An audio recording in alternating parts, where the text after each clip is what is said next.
I refuse to be on this panel. Yes. Thank you guys for coming back so much. We had a great time and some great food. And we are delighted to be back in session here with a panel which I've been looking forward to all day, honestly. Taming trenders, getting past stereotypes in parenting and education. And with that, I want to kick it off by introducing or turning it over to our moderator. Darren, take it away. Thank you. Okay.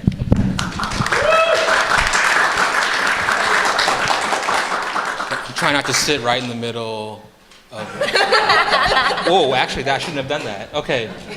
Well, good afternoon. My name's Darren Moko. I'm the moderator for the panel. All right. See, now I'm just going to sing. See, you shouldn't have done. No, I'm kidding. Okay. My name's Darren Moko. I'm the moderator for the panel this afternoon. And want to thank you for picking this one, Taming the Tiger. We're going to be taking a look at stereotypes in education and in the family. My mode of operation for panel discussion is as a moderator, I have two jobs. One is to get out of the way of the panel, and two is to make enough time for audience questions and then for us to enter into a dialogue. So with that, I'd like to do some introductions. First, to your right, my left, our first panelist is Jason Sperber. Jason is a writer and former educator who blogs about being a stay-at-home dad, and it's daddyinastrangeland.com. He also co-founded with Oliver Wang Rice Daddies, the group blog by Asian American dads.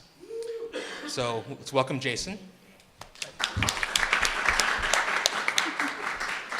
Next to Jason is Michelle Kyogi. Michelle is this is one of two Dr. Michelles on our panel, by the way. Dr. Michelle is a family physician who advocates for quality primary care for all and on diversity issues in healthcare. Now, Jason and Michelle are married, so we have a married couple who might want to share a little bit about family life and maybe how stereotypes have impacted or not their home. They've been married for almost 15 years and are raising their two daughters, ages 8 and 4, in Central California. Next is Koji Sakai. Koji is a screenwriter and producer, and his most recent work is The People I've Slept With, for which he was a screenwriter and the producer. He's a contributor to the blog 8 Asians, and works at the Japanese American National Museum. So we're in Koji's backyard right now. So welcome, Koji. And then our second of two Dr. Michelles is Dr. Michelle Ko. Michelle is an educator, community leader, and she's used to work at Loyola Marymount University, where she engaged students, developed student leadership, and she's developing philanthropy throughout the Asian American community. So welcome, Michelle. Next is Julie Kang. Julie writes the blog Geisha School Dropout and is a mother to 2 Quapaw children. And let's welcome Julie. Next to Julie is Paula Yu. Paula is a TV producer, book author, professional violinist, and a teacher. She's not an overachiever, she just gets bored easily. So let's welcome Paula. So what I thought we would do for our time together is I thought I would ask the panelists, I posed a very general question to each of them before today and asked them to think about the role stereotypes of Asian Americans have impacted or the relationship. Sorry. 8:14, we have a 9/11 and 4. How stereotypes have impacted or not their work as an educator or their work as a family member. So who wants to start? Okay, thank you for coming out today. It's wonderful. We'll see. Okay, go ahead. Yeah. Okay. Well, I write a lot about the intersection of race and parenting, and as such, I interact with a lot of other parents who blog And the parent blogging community is, it sort of gets, it's seen as an encapsulation of the discussion on parenting in our society today a lot by the media. And one thing that I always bring up when I'm in gatherings, online or offline, like conferences, is the issue of diversity. Where are the parents of color talking about the same issues? Where are issues of race? Where are issues of diversity? And a lot of times, that gets, quizzical looks or looks of non-connection. It's interesting. Obviously Jeff named this panel "Taming Tigers," and obviously that's a reference to Tiger Mom. And when that came out, that was the way that Asian American parent bloggers reacted to that was very different from how other parents in the online parenting community reacted. Because for us, and Julie can talk about this too, it was a lot of, oh God, how are we going to be seen? Here we go again. We barely have an image as it is, and this is going to be the image now. And so, a lot of us, wrote and talked and went on, in media to talk against that trope, and to tell our own stories. And that's, the reason why I still, go to conferences. I've sort of, put myself out there as the token dad blogger who talks about race at conferences, because of the fear that it won't get talked about otherwise. And I think it's interesting that we're having this conversation the same week that a new parenting book that's getting a lot of play in the media just came out called Minimalist Parenting, and it's sort of the anti-Tiger Mom. And the thing is, that's written by two very well-known mom bloggers, Asha Dornfest and Christine Koh, who are both Asian American. And that angle doesn't get talked about in the media that is covering the book. But I think it's interesting because obviously it means that we are there, and we are raising our children in this country, dealing with stereotypes of ourselves and our children, and that issues of race and racism are part of what we do as parents. Yes, what he said. So I'm interested in continuing the conversation from this morning when someone asked a question about that generational conversation. And I noticed that there was a silence for a moment because we don't talk to our parents. So how isn't it already going to be different if I am more accessible to my daughter when she comes home with questions about why does everyone think I'm Chinese, Mom? Already that's a different generational conversation than I ever had with my parents. So maybe we could talk more about that together. And when I think about raising the girls, I think of situations where stereotypes come up or playground things, the Cultural Awareness Month that we just went through this week. Jason went to talk about Lucy's background is half Japanese or quarter Japanese and half Filipino. Those sorts of like cultural food festival, holidays kind of stuff, that's very touchy. I mean, it's their third grade. You don't want to get too academic on them, and you don't want to perpetuate the stereotypes, but you still got to be at a third grade level. So those kinds of real life, okay, here's your moment. What are you going to do? Mm-hmm. It's Cultural Awareness Week for third graders.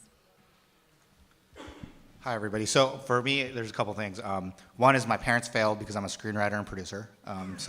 But ironically, because they let me do anything I wanted to do. But what's interesting is, as a new father, I'm finding myself actually becoming more like the tiger dad who wants my son to go to Harvard, to marry a billionaire woman, so that I could own a basketball team. That's kind of my goal.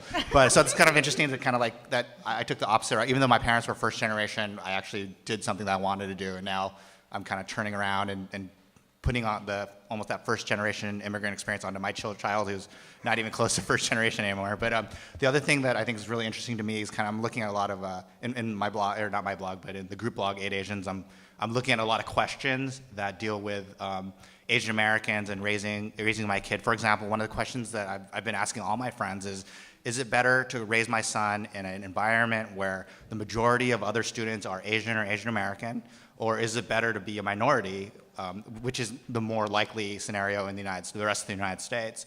A little bit of background, I actually come from San Marino, which was 75% Asian, and I grew up in a neighborhood that was all Asian. If anything, I used to pick on the Caucasian kids. I feel bad, but I did.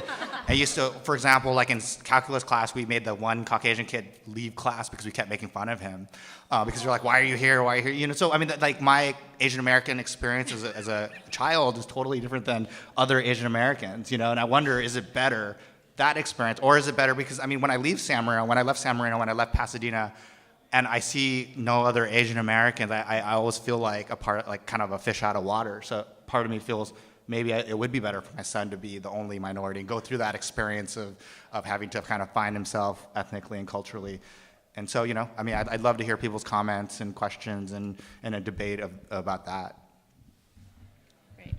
So I feel like I spent the first half of my life grappling with this idea of parenting and education, and then I spent the second half of my life still grappling with it, but also engaging and educating young adults mainly. And so I spent the past 20 years of my life, pretty much 20 years of my life, working in higher education, working with initially informally Asian American college students, and then for the past 10 years formally Asian American college students.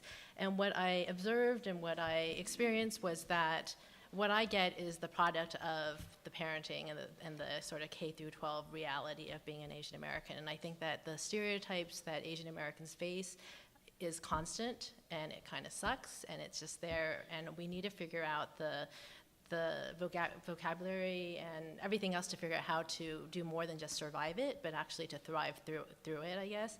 Somebody said this morning, you know, survive it. We need to figure out how to get my son to survive this. And I think that that's just not enough. I think we need to figure out how to thrive it. And so what I see when college students arrive on campus is that they're constantly pelted with the stereotypes, the microaggressions, straight up racism, and some of them come with the ability to kind of deal with that. And some of them come and they have nothing. They come from families where their families, they might be multi-ethnic, multiracial, and their parents didn't feel like it was okay to talk about it because they themselves didn't have the vocabulary, and so it's just not there.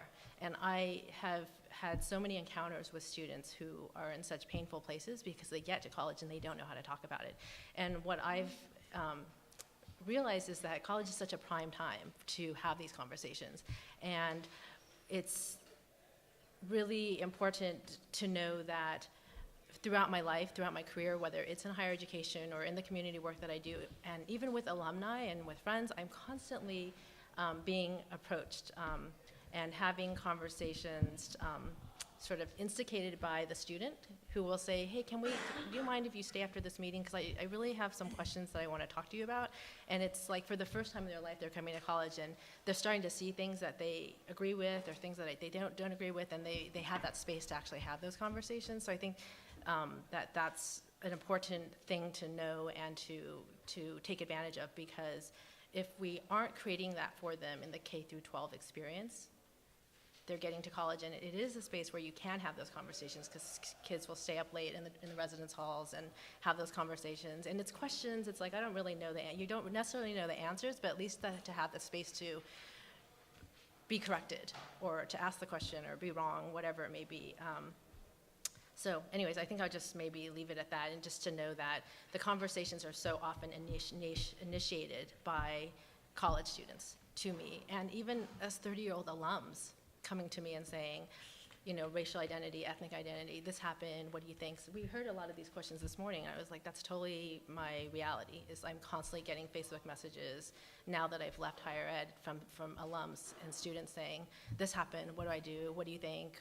I saw this on TV, I read this blog, blah, blah, blah, what do you think? And so just to carve out that space for yourself too, because sometimes we don't have the vocabulary ourselves, and the more you just lean in and get comfortable with the uncomfortable, I think the better we can thrive through this. Hi, everyone. Koji and I lived parallel childhoods, apparently. I grew up in Cerritos, California, which is I think, the most diverse city in the United States at one point, where large majority of families were Asian American or Latin American, Latino American. And so we also had our share of making fun of the one white person in our class, and I feel strangely guilty about that. I'm sorry, Adela. I'm sorry. But before coming here, and because of what Jeff titled this, I read Battle Hymn of the Tiger Mother. I didn't want to read it for obvious reasons, but I read it. And so I was kind of making a self-book report about how different and how better I am, because I'm, more nuanced. I don't yell at my kids because they make mistakes on the piano. My kids barely have touched a piano. But when I started making my list, I started realizing that my piano was a lot of baggage that I've picked up over my college years. When I went to Northern California I went to Stanford, so obviously it wasn't monoculture, but it was, compared to Cerritos, was a big shock to suddenly realize, oh my gosh, I'm a something dash American. I never had to think about that before. It was so obvious before. But so then I had all this baggage because suddenly I wasn't invited to the parties, and I wasn't, when people talk about us, like in the sororities or fraternities circle or any other, even the a cappella circle, suddenly when they talk about us, they don't talk about people like me, because we're our own little group. They expected us to hang out with just the Asians and have our Asian study groups. And I never felt that before. And so having all that baggage of kind of feeling insecure and kind of substandard in a way socially, I realized that on my own children, I've been kind of double fisting them. Like, of course, because I was raised this way, you have to excel in school. You have to learn some kind of art. You have to not make a lot of trouble in school. Comport yourself in a way that your grandmother, your harmony would approve of, at least semi-approve of. But then also, we got to get invited to the birthday parties. We got to break in. Like, we got to go into the PTA. You have to be the most socially successful kid out there. And then, so my poor kids I'm like the double tiger mom,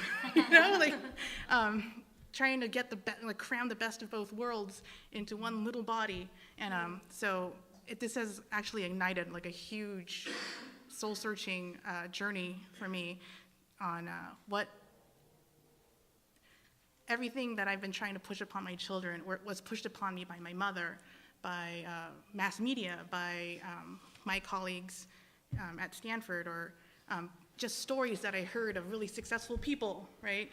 They learned 5 languages, or things that I just kind of through hearsay, and then now I have to remember to funnel it all through my own filter of what I actually want for my children again, because I think I've lost focus a little bit just trying to be hyper competitive, ironically.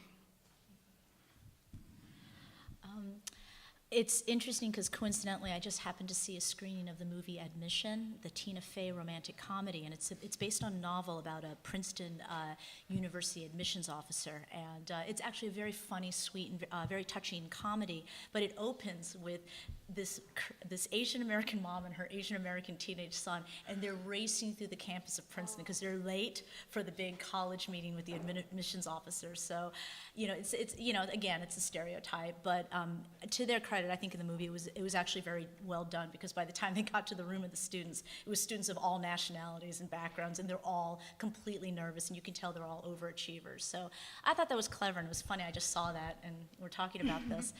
But I guess just bringing up something, one of the many things that I do is I'm a writer, and I write children's picture books as well as young adult novels. And my first young adult novel that got published was in 2008, long before Tiger Mother. So I keep telling HarperCollins, can you change mine to Tiger Daughter or something? Like, let's get more sales. So, and it just came out in paperback last year. But it was based a lot on my own life growing up.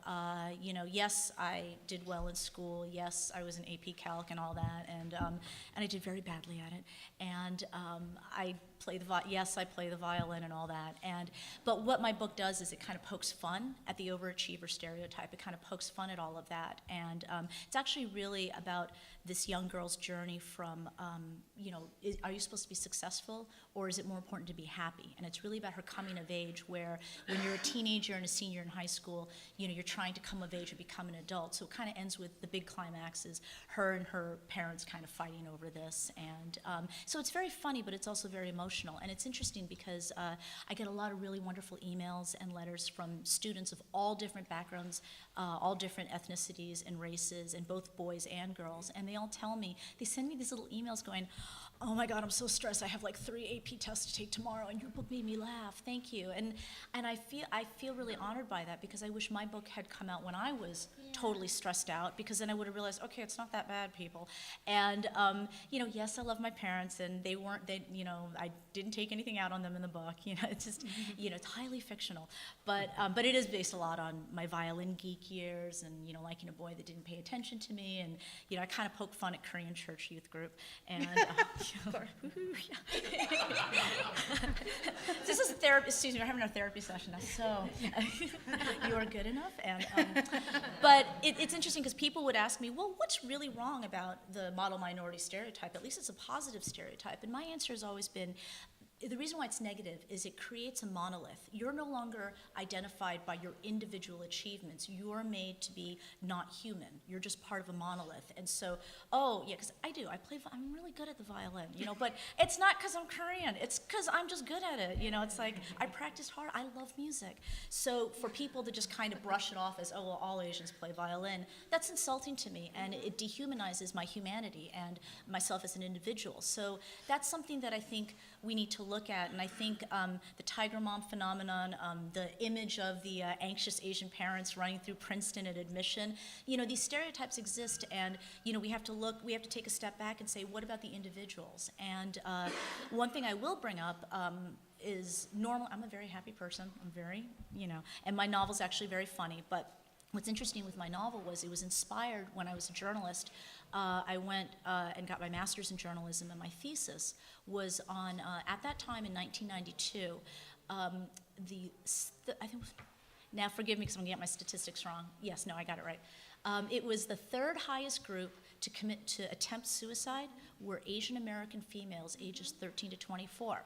And then when I started writing Good Enough, I was curious about that statistic that I had written my thesis on. Turns out, still around the same statistic, and part of it has to do with what other people brought up on the panel about not knowing how to approach your parents, not knowing how to talk to them, or how to understand that it's not that our parents wanted us to get all A's, they just want us to be happy, and for them, happy is translated as getting a good job and doing well, but it's hard to understand that as a teenager because you can't see past that yet, you don't have that concrete thinking.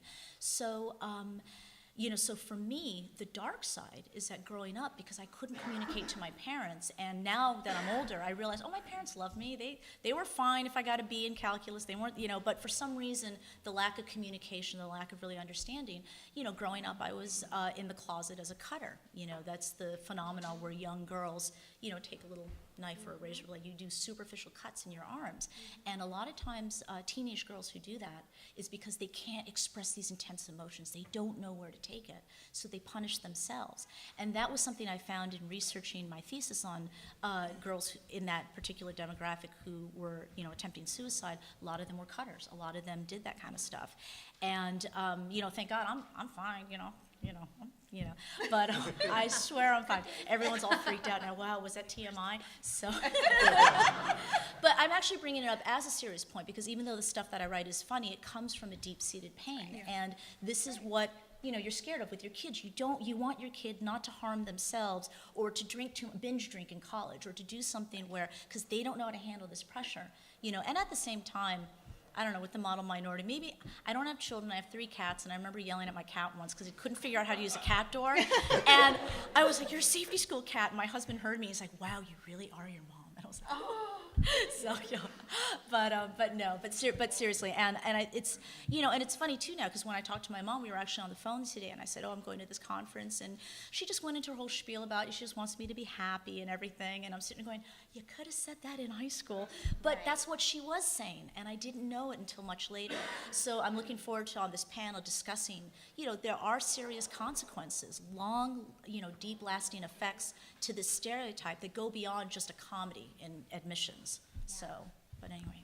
Actually, it's funny that you're talking about talking to your mom, because I just had an argument with my mom yesterday. She was saying that I'm putting too much pressure on my 17-month-old by saying he should go to Harvard. And it was so weird, Because he should go to Yale. Wow. Brown. But it was funny because she was just like getting mad. I was like, you should be happy. You should make sure he's happy. And I was like, of course he wants. I want him to be happy, but he could also marry a billionaire and be happy. So it's interesting that you're having that conversation. That is, yeah.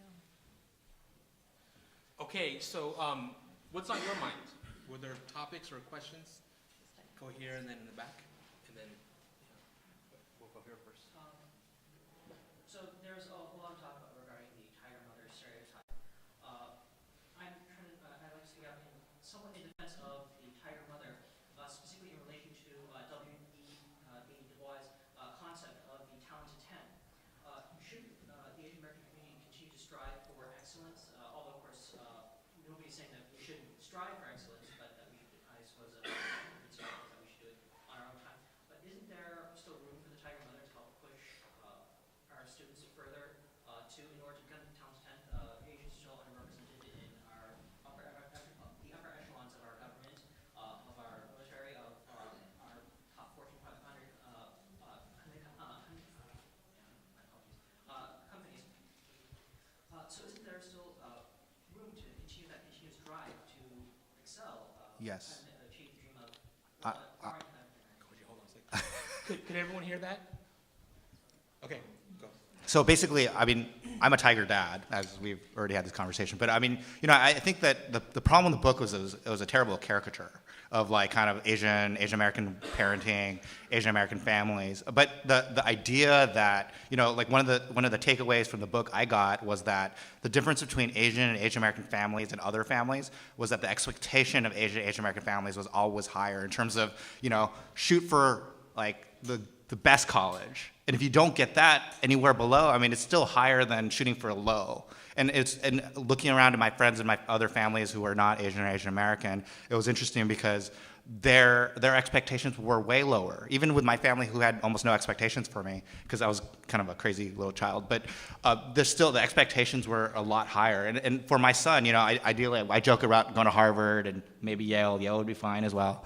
But I joke about that. But ultimately, if he ends up at any other college, I feel like I won. I feel like that's great, and I'm not going to be angry at him if he doesn't get to Harvard, obviously. But my expectations are reach for the best. Whatever you get, that's cool with me. And I think that was the takeaway from the book for me, at least. And kind of all that media stuff was to me kind of just a caricature. Right. For me, I always, when people ask me about this, well, if your mom wasn't such a hardcore mom on you, then you probably wouldn't have made it to Stanford, and you probably would, just be some schmuck somewhere, serving other people's burgers or whatever. And what I always say is, at what cost? At what cost? And I feel, at least in my own experience and in the experience of dozens of my friends growing up in the same area with similar families, it was too one-dimensional. It was success, but then not building up people's sense of self, of where I end and you begin, like empathetic skills. I feel like the Fortune 500 or the 100 highest-ranking CEOs in the world has very little to do with actual skill, even in their realm. Like it's how they can handle a team, how they can sell their company or represent their brand. It's all stuff that tiger moms don't traditionally drill and kill on. I feel like our second generation, our second generation of Asian American parents, I can easily imagine ourselves having the same philosophy and having the same methods of push, push, push, but in the more softer skills, which is I find myself doing to my children actually. Like, when we are driving, my mom used to drill me on multiplication facts. But for me, I drill my children on debate skills. I'm like, okay, topic. There should be ice cream served at school. You are pro, Emmy. Emmy, you are 6 years old and you are anti. So let's start. And and they have fun with it, I wouldn't do it if they were crying, but because they love to argue, and it's just systemizing arguments. But and I know, I'm sorry, I'm horrible. Fast forward to And- on this panel. But I lost the thread. Oh yeah, but at what cost? I was very broken by my childhood, and I will admit that too. Like, you're very brave to be the first to put it out there, that you were a cutter. I was very self-destructive as well, and it all came out in college, actually, when suddenly I was away from my mom's grasp and control, and I didn't know how to control myself and comport myself, and so I took it out on myself, and I eventually was suicidal, and I tried to kill myself when I was a junior in college. And I went to a gifted school, my district's gifted school, and there were only 100 kids in my graduating class. And now we're all 34, and already 7 of us have gone, and all but one of them was because of suicide. And there's just something wrong, and then none of us are on any kind of success list either. We're all, like the ones who made it, like the ones who didn't fall off the tightrope. We're all doing okay, but I think we're all compromising because we saw at what cost this one tiny little sliver of definition of success is, or happiness is. And then, sorry, I didn't expect to talk about that, but okay, so that's my answer. Is make sure you know the cost of pushing beyond what the child actually needs. Some children, I'm sure, they don't need a lot of hand-holding emotionally because they have their own sense of self. My daughter is kind of one of those people where she came out, all right, this is what's going to happen, and you guys just get in line. But I think a lot of children are not like that, where they look to the adults and they look to their peers for how much they're worth and how much they're measuring up. And so that's one angle. There was a hand. Yeah, go ahead. My question is, everyone obviously has Asian American and cultural experience growing up, and I had that too. And most of us probably had that traumatic experience when you have an Asian tiger parent, drilling and drilling and whatnot. But I would say, part of society, when we grow up and we go out into the real world, shouldn't we be celebrating that? Because most of us grew up in a household that is like that, making us more successful as a group. When we're comparing our cultures to other demographics, we're more affluent, we're more successful, we're coming to our own. Yeah, we don't, we're not like constantly in the media, but at least we're coming to our own as a group. We're more successful, more affluent compared to other demographics. I think we have we should be celebrating part of that, not completely killing it off. I understand that there's a lot of challenges that come with it, like the cost. I've experienced that myself.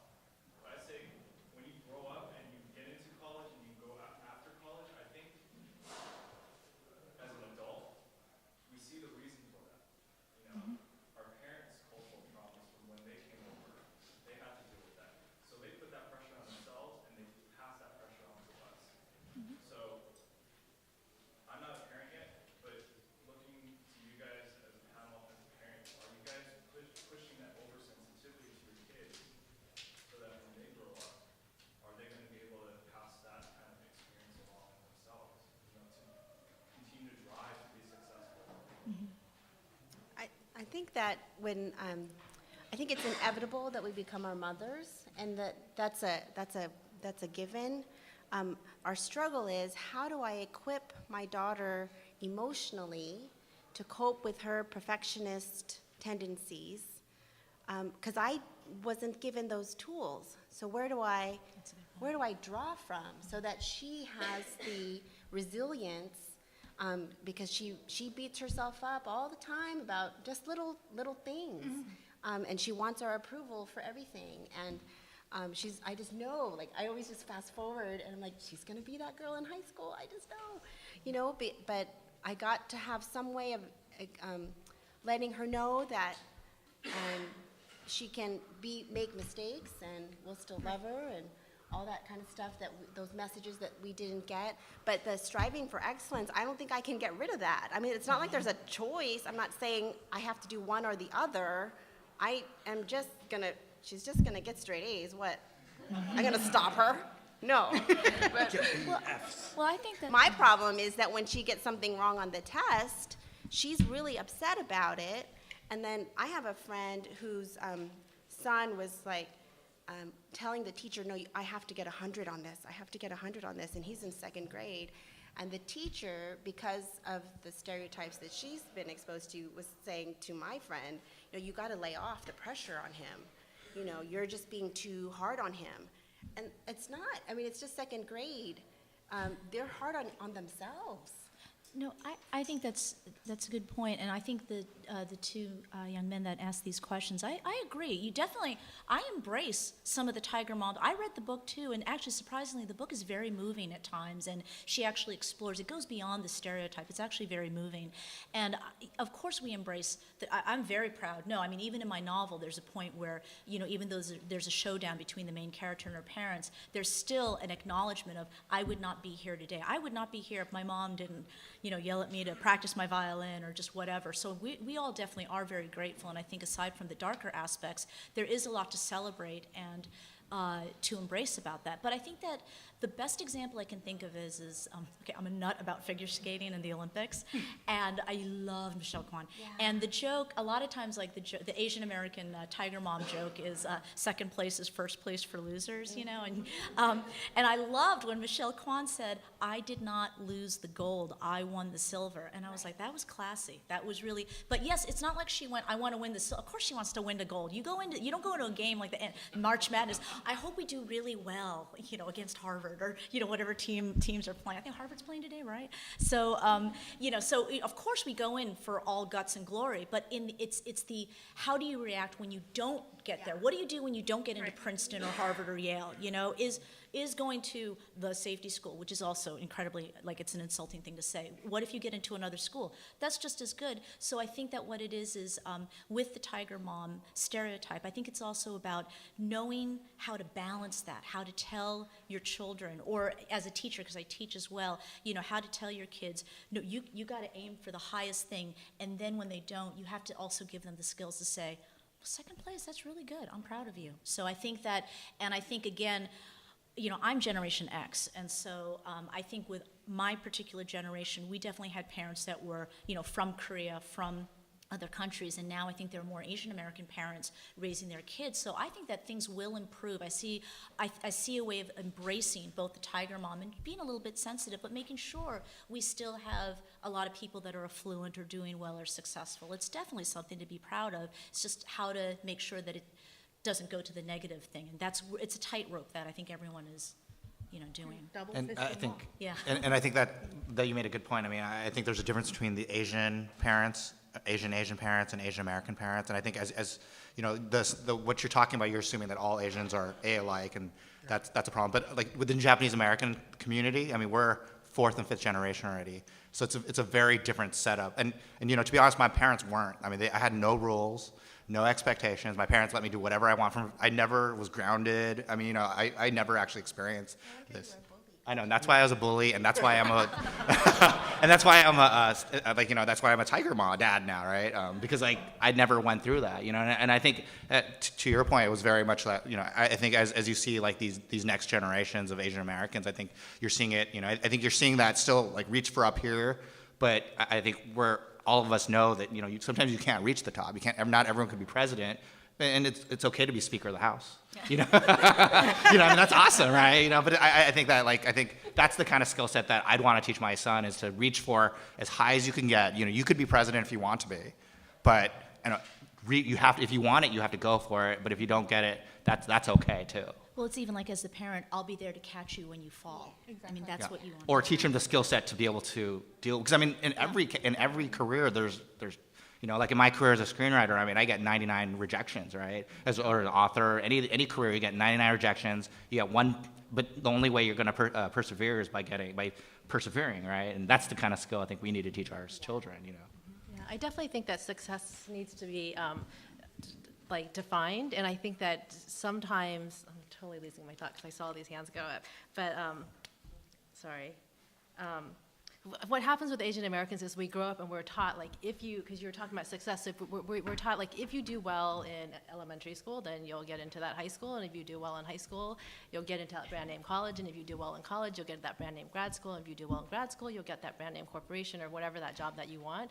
And I think that the challenge for a lot of Asian Americans is, like, we believe in meritocracy, and so we do A, B, C, D, we do all this, we take all the steps that need to be done, and then you get to a place when you realize that meritocracy doesn't actually exist. Yes. And I have a lot of friends who work in theater, in film, in television, in all kinds of fields where in politics you could be great and you don't get there, right? And so really, like, how are we preparing our youth, our next generation, to have the ability, the vocabulary to understand that it's not them, right? That there's a structure, that the racism sometimes is institutional, sometimes it's individual, and I think that in success for, you know, raising the next generation, success means lots of different things. Like, I'm looking for Asian Americans to have a voice and to speak up and be able to articulate our concerns and tell us that all these stereotypes are wrong. I mean that's so past a lot of us. Like, we've been hearing it our whole lives. I grew up in a predominantly white neighborhood. Like, it's like so long ago, like, I don't need to hear it anymore. But so I think that there's that, but then there's also the reality of, like, yeah, my first career, like, my first job, I went out and I decided I'm going to work with Black and Latino students, and in that small role, if you want to call it a successful role or whatever it was, like, I was able to show them that Asians aren't what they thought they were. And then in another job, I'm working with predominantly elite white students and do the same thing with them, and I continue to do it with Asian Americans, and I watch the young people that I work with come into college, and some of them will come in and say, I don't want to do the Asian thing. I don't want to be that Asian person. I want to be the only girl hanging out with a group of white girls. And it kills me, and I know it's hurting them, and you know that you all know people. I'm related to I have a sister who said this to me and who's gone through life and struggles because this is how she feels, because this is how either my family or television, society, whatever it is, like, raised her. But then they come through college and they kind of see programs, they come to things like this, and they're like, hey, that kind of made sense to me, or that kind of addressed something. And it kind of slowly, it gives them the space, right? And it helps them get the vocabulary and all that stuff to kind of succeed in life in more than just that meritocracy thing. Because I think that you can get those titles and you can get those jobs, and there's all kinds of people in positions of power. And and my question is, what are they doing with it? And not everybody's doing something that's actually helping the Asian American community, and some are and some aren't. There was a question in the back. I was going to clarify, you mentioned that either happiness or success, but you could be successful and happy. And in fact, in some way, people who are more successful tend to be more satisfied. But you also mentioned the third suicidal group was the Asian. You know, what the first and second? I can't remember. So it's like, I can't remember. I just remember that what happened was that particular statistic came out because I think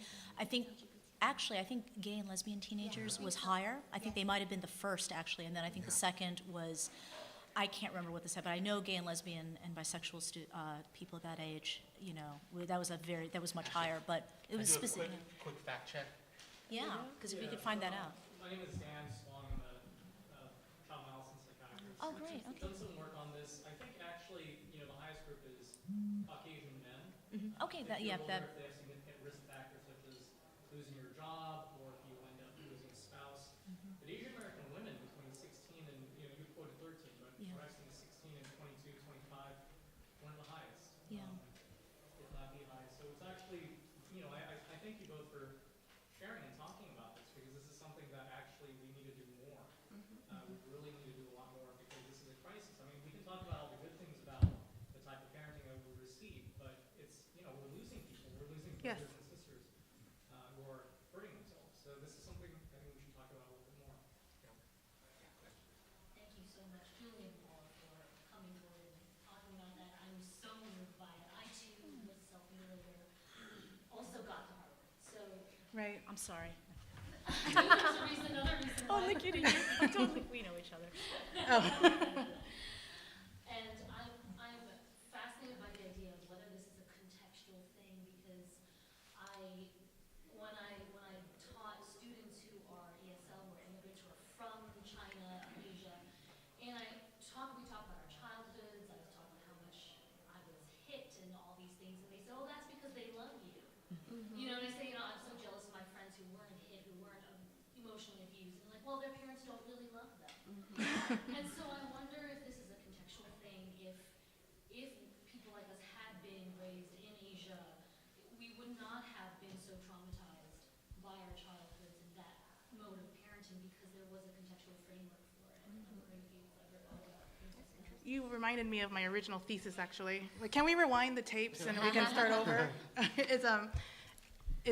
I think there's something uniquely difficult about having, from the motherland, Asian parents in the home or an Asian influence in the home, and then the rest of your influence is, you know, from U.S. mass media, where, like, you know, if you love somebody, you would never hurt them. Yeah. And so, like, oh, my parents hurt me, and they must not love me, you know? I mean, and I think there's something, I mean, I'm not an expert on any other culture, but, like, I'm not even an expert on my own, but it's the balancing act of having both, of, like, expecting or hearing that what it's supposedly what a family looks like everywhere else, and then when you come home, it's like totally different. And actually, you know, wanting what the Cosby Show looked like, you know, and then when you come home, it's not the Cosby Show, you know, it's scary or whatever. And I think, yeah, it causes damage, I think, to a certain type of psyche, you know, of a sensitive person who has like huge emotional needs, of which, you know, a large majority of us are. But yeah, that was my main point. Thank you. Yeah. This could be a two-part question, or maybe it'll go nowhere. Have any of you married outside your ethnic group? And if you have, how do you think that has affected the way you taught your own children or your cats? Best question ever. Did your mom say, don't Actually, get the so black cat? for me, it's a little bit different because in the Japanese American community, the Yonsei generation, the fourth generation, is the outmarriage rate is about 94%. So it's really high. But I actually married a Japanese American, so for me, it's like the opposite. I have my child's the white rhino because he's the only, you know, non-Hapa Japanese American kid. But so it's been interesting because it's challenging. Everyone's like, oh my God. He'll come out. He's going to win Nisei Week baby contest because, you know. Anyway, no. So, no, but you know, it's interesting because it's like it's the opposite problem because how do I teach? What? I know. He's going to win Nisei Week King, by the way, too. So just FYI, in 17 years, and go to Harvard, and marry a billionaire, and buy me a basketball team. Anyway, no. But so I have almost the opposite problem of like trying to teach my son how to, you know, that like the idea of what it means to be Japanese American, because the idea of Japanese American has changed over the last like 5 to 10 years, last like 1 or 2 generations. It's changing. So, you know, for me, and kind of the conception of Japan to my son is different than it is for other ethnic groups. So like my problem is actually the opposite problem, which is that, you know, that he's full Japanese, and it's kind of weird.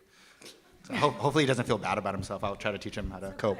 We'll answer the actual Okay. question. I didn't answer the question. I just was talking. Sorry. Thank you. Well, it's your museum, you know. Okay. Yeah, get out of here. It's my museum. So our kids are, well, so I'm also Yonsei, but Hapa. So our kids are Jewish and Japanese American from my side, and Filipino from Michelle's side. Also, on my side, they're 4th to 5th generation American, and then Michelle was born in the Philippines and came here as a baby. And so you have all those different dynamics going on, and and in some ways, and also we're both from Southern California, but we're living in Bakersfield, California, and that's where our kids were born. Very different kind of place demographically, and so our kids are sort of this quintessential multi-ethnic Asian American kind of next generation kind of thing, and so our challenge is working with them over time to figure out what that means for them and for our family and for our community, and what that identity and all the different component parts will be for them. And is it just that they have these different things in their background, and that's nice or interesting or irrelevant, or are we going to make them mean something for them, not just passing down cultural heritage or traditions, but also socially, politically, down the line when they're more able to figure out what all that means. Because we obviously have certain political ideas about what those kind of identities can mean, and we want to pass that down to them. Anyone else want to take a swing at that one? You want to talk about your husband? I don't have cats, I have a godchild, so. My husband is half Japanese and half Missouri, and so some part Native American, some part amalgam. But his name is straight out of like a Jane Austen novel, so the kids have very they're British names basically.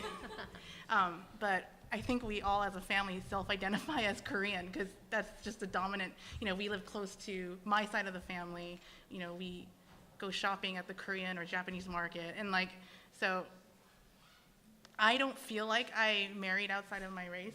I mean, I didn't marry a Korean guy, but I look at him and I see a Japanese guy. Mainly because he lived in Japan, he's fluent, he worked there, he speaks Japanese better than I speak Korean. But yeah, that's a tough question. But I'm I kiss around the globe, I didn't have an agenda, of who I was gonna marry. But this is actually interesting because, for me, sorry, can I just say something real quick? Yeah. I think it's interesting because it's the idea of how we self-identify as well. I mean, because you're talking about Korean American, but I think my kid's gonna identify as Asian American and not even Japanese American. Interesting. And, and that idea of I think I'm on the cusp because I'm 35, so I'm around your age. And so I actually identify as Asian American, not Japanese American. And I think my kid's definitely gonna identify as Asian American. So in a lot of ways, it's how do we navigate that? Wow. We have time for one more question, if it can be a one-sentence answer from everyone, or is it longer? Yeah. Yeah, for my wife and I, we've talked about the emotional, the softer. We tried it with our girls, we can talk Thailand because we want to talk about feelings. For you guys who have parents or work with kids, what resources would you suggest to help kids to really engage in that, the emotional side, the feeling side, to kind of develop that part of their character, their core? Any quick one? Yeah. Sorry, there's a show that I discovered pretty recently called, what is it called? Ruby Studio, and they have 2 episodes, and you can get it on either DVD or kind of digital download, where the first show is called The Feelings Show, and the second show is called The Friendship Show, and it's an hour block of different vignettes on how to identify your feelings, give them a name it to tame it kind of philosophy, which is, I thought, brilliant. It really helped for my daughter when she was having trouble adjusting to kindergarten. And then the second one is Friendship Show. So it's about sharing and trying to look at the other person for visual cues of how they're feeling. Even though you can be having a good time, they might not be having a good time, et cetera, et cetera. I hug and kiss my son and show affection toward my wife because my parents never did. So I feel like that's going to teach my son how to love, and I've never kissed or hugged my mother in my life. So it's kind of that showing, to be able to show that to my child, I think it's going to teach him how to be emotional.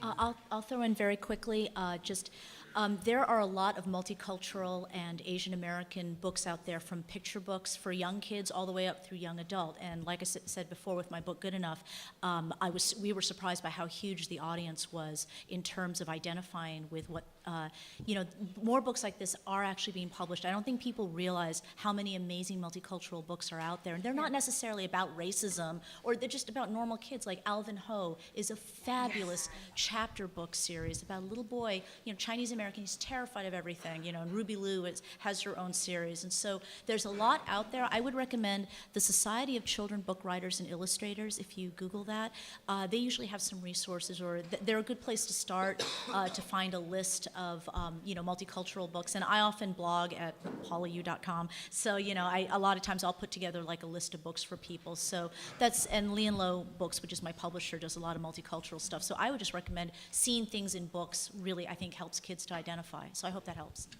Great. I had a 10 minutes wrap-up statement, so let me just go ahead and start that.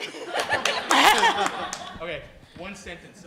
Michelle Cohen and I, we both work in higher education, and we work with young adults, and we see the impact and the way that they were raised, and issues of resiliency, handling rejection, handling failure.